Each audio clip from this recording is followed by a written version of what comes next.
Hello, and welcome to this session on understanding macroeconomic indicators and their impact on investments. In this session, we will explore the key indicators that drive the economy and how they can impact your investments. This session is designed to be instructional, informative, and interactive. So if you have any questions, please comment them in the discussion below and leave a thumbs up to help others receive these teachings. So, what are macroeconomic indicators? These are key metrics that provide insight into the health of the overall economy. They can include things like GDP growth, unemployment rates, inflation rates, and interest rates, among others. Understanding these indicators and how they change over time is important for making informed investment decisions and give you sight to the big economic picture. Let's start with GDP growth. GDP, or Gross Domestic Product, is the value of all goods and services produced in a country. A high rate of GDP growth typically indicates a strong economy, which is generally good for stocks and other investments.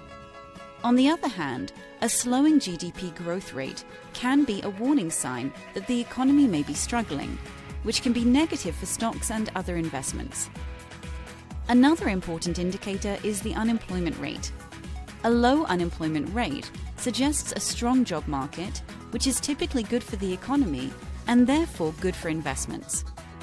Conversely, a high unemployment rate can indicate a weak job market, which can be negative for investments.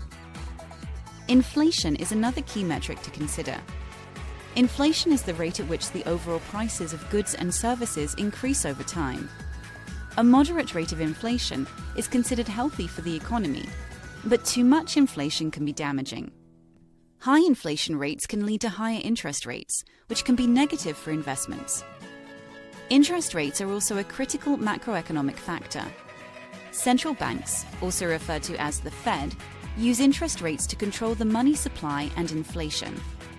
Higher interest rates can lead to a stronger currency and lower inflation, which is good for investments.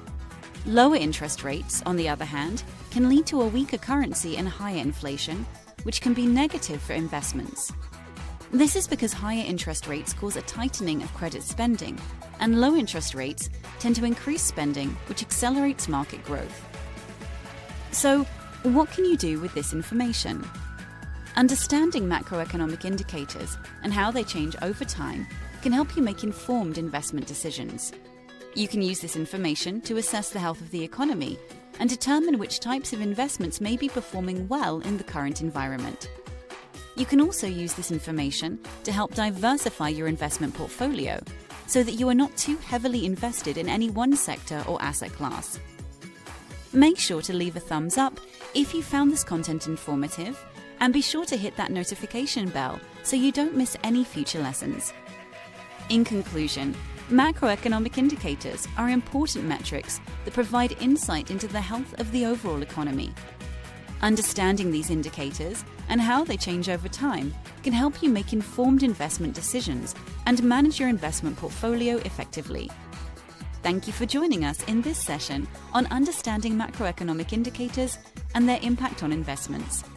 If you have any questions, make sure to leave them in the comments below so our team can look to cover them in future videos.